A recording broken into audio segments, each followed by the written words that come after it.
Welcome back to Sarbotham Bhattacharya. Hello, I am Sarbotham and today we are going to make a review for my Nikon 50mm 1.8G lens.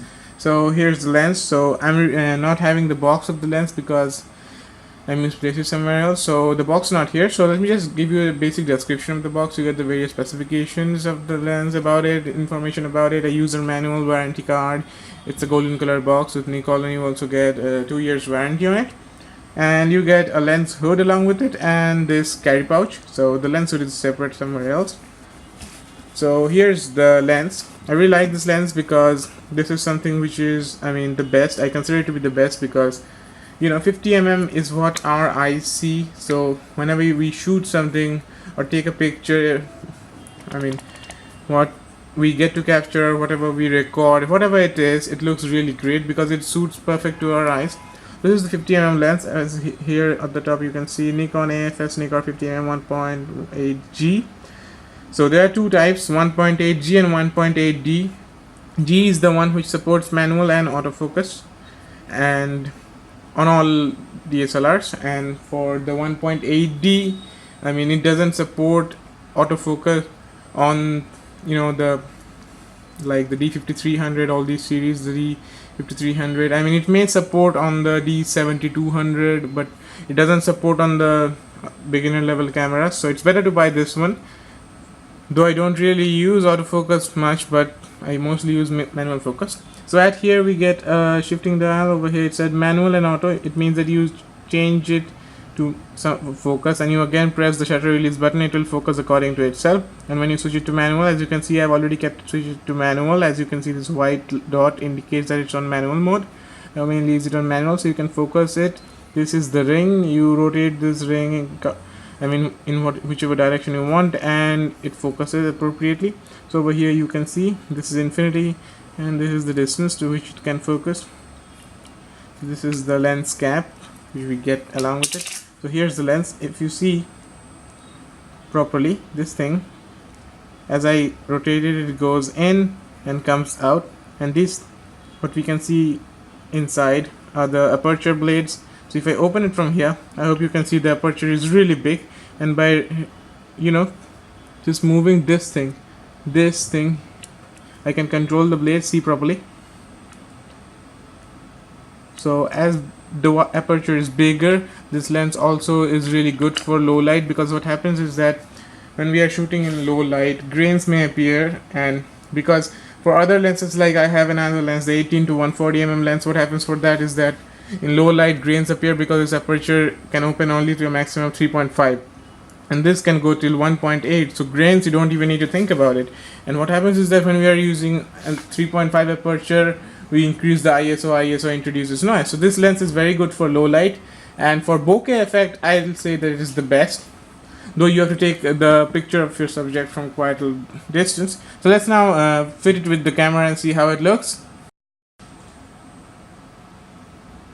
So as you can see, I have attached it with my camera. This is a Nikon D5300. It's completely new. I just bought it a month back.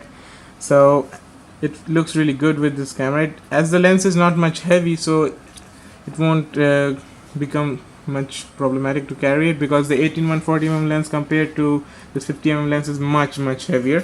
So I'm switching it on, and so as I said, it's mainly good for bokeh effect. And what happens is that what this lens is best for is that, like, we get to see various, what is the bokeh effect? Let me just tell you what it is. Bokeh effect means you keep your subject inside the frame and you want the background, whatever the things that are seen behind your subject, you want them to be blurred out, made hazy, so that your actual focus is on the subject's audience are going to see on the subject. That's what we get to see in films. And using this lens, that is possible, and it looks really good. You get the cinematic feel, cinematic effect, and that's why I mainly bought this. So like you see, I'm just it's really problematic to take a picture of something here because I have a very small amount of space. Just let me keep this, okay? Yes. Now as you can see, I'm focusing. First I need to increase the ISO, I guess, because the light here is low. On the camera screen, whatever you can see, it may look a lot. If you just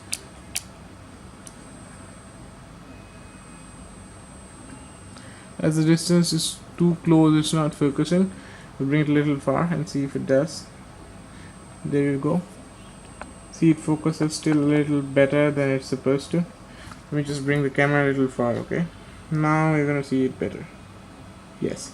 So as you can see, it is focused properly. Now it may look in the screen a little bit hazy because, you know, the camera I'm shooting on is not a DSLR. It's a P610 Nikon. So now, if you see properly over here, I'm gonna click this. I'm gonna switch it to autofocus. I'm going to click this, and this is going to rotate and focus itself on its own.